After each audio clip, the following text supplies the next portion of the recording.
दोस्तों, आप सभी का बहुत बहुत स्वागत है। Welcome to Mahesh academy YouTube channel. यहाँ पर काफ़ी सवाल बच्चों के ये आ रहे थे कि जब हम ओबीसी एनसीएल सर्टिफिकेट की बात करते हैं नॉन क्रीमी लेयर को लेकर के, या फिर कास्ट सर्टिफिकेट में जो सर्टिफिकेट होगा सेंट्रल गवर्नमेंट का, वैलिडिटी कितने कुछ तक की होगी, नया बनवाना पड़ेगा नहीं पड़ेगा, कितने साल तक का चलेगा, उन सभी के बारे में यहाँ पर हम बात करने वाले हैं। एज रिलैक्सेशन को भी लेकर के यहाँ पर हम काफ़ी कुछ आपको खबर अपडेट देने वाले हैं, तो वीडियो को लास्ट तक ज़रूर देखेगा। हो सकता है वीडियो बीच में स्किप कर जाए तो आपके सवाल का जवाब ना मिले, इसीलिए वीडियो पूरा देखिएगा तो आपको सारी चीज़ें समझ में आएंगी। 1 से 2 दिन में केवीएस पीआरटी का एक नया बैच आपका सभी सब्जेक्ट का जो है रात में 9 बजे जिसको पढ़ाया जाएगा फ्री में यूट्यूब पर, वो शुरू होगा। तो उसके लिए भी बिल्कुल से रेडी रहिए, तैयार रहिए, चैनल को सब्सक्राइब किए रहिए।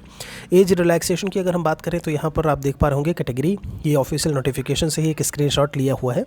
तो स्केड्यूल कास्ट और स्केड्यूल ट्राइब में 5 साल का एज रिलैक्सेशन है, लेकिन वो कब मिलेगा वो भी हम आपको बताएंगे। अदर बैकवर्ड क्लास में दिया हुआ है 3 साल, वेमेन ऑल कैटेगरी का दिया हुआ है यहाँ पर 10 ईयर्स का, ये बात ध्यान रखिएगा। फिर केवीएस एम्प्लॉयज़ हैं तो कोई एज बार नहीं है।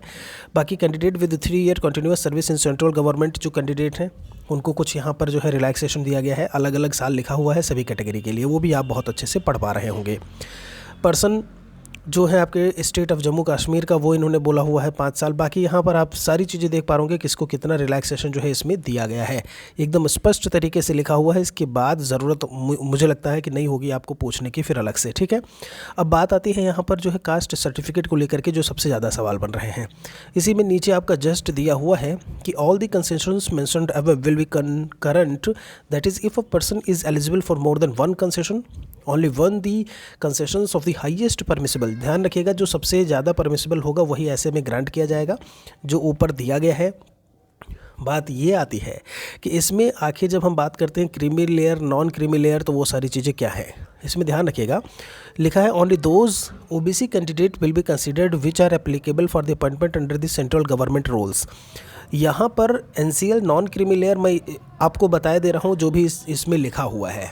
लिखा ये है कि एनसीएल सर्टिफिकेट 12 महीने का होता है, 1 साल का, सेंट्रल गवर्नमेंट के द्वारा चूँकि वो आपका इशू होता है, तो उस चीज़ को बहुत अच्छे से याद रखिएगा। वहाँ से आप जो है उसको इशू करवाइएगा। जो भी यहाँ पर आपके सर्टिफिकेट बनेंगे कोई भी यूपी गवर्नमेंट से नहीं होना चाहिए, सेंट्रल गवर्नमेंट वाली चीज़ होनी चाहिए, ये वैसे भी इन्होंने बताया हुआ है। और ये कहते हैं सेकेंड पॉइंट पे मैं पढ़ रहा हूँ, the OBC candidate who belong to creamy layer are not entitled for concession admissible to OBC category and such candidate have to indicate their category as general। ध्यान रखिएगा, उन्हें जनरल आपका फिल करना होगा। जो आर नॉट एंटाइटल्ड, यहाँ पर ये चीज़ आपको बहुत अच्छे से ध्यान में रखना है। एनसीएल अगर बिलोंग करता है, वो एनसीएल से है, तो उसे आपका एक नया सर्टिफिकेट लिखा है कि category should submit a certificate as per the annexure 1। इसे आपका एक नए उसमें जो है जो कैटेगरी का आपका जो सर्टिफिकेट है कास्ट सर्टिफिकेट, वो इसे सबमिट करना होगा। ये चीज़ याद रखिएगा। सेम यही काम एससी एसटी कैटेगरी को करना है, जो कि पार्ट पॉइंट नंबर 3 में लिखा हुआ है। तो सर्टिफिकेट मैंने बता दिया साल भर का वैलिड होता है ऐसे में एनसीएल का। और बाकी यहाँ पर जो लिखा हुआ है, आपकी जो भी सर्टिफिकेट होने चाहिए वो नए होने चाहिए। उसके बाद आप फॉर्म जो है वो भरिए। 5 तारीख से 5 दिसंबर से लेकर के आपका 26 दिसंबर तक जो है ये आवेदन आप कर सकते हो।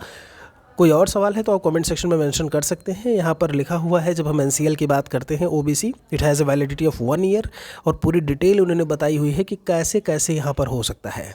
मतलब इन्होंने ये कहा कि the income limit is decided on the basis of income earned during 3 previous financial years.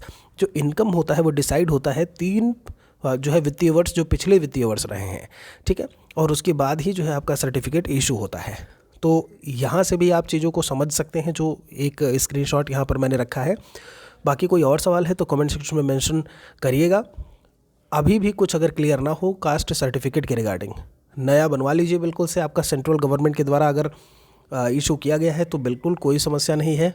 नया है तो लगा दीजिए उसे, फिर वही चल जाएगा। ऐसे में वीडियो को शेयर ज़रूर कर दीजिएगा अपने दोस्तों सहपाठियों के साथ में भी।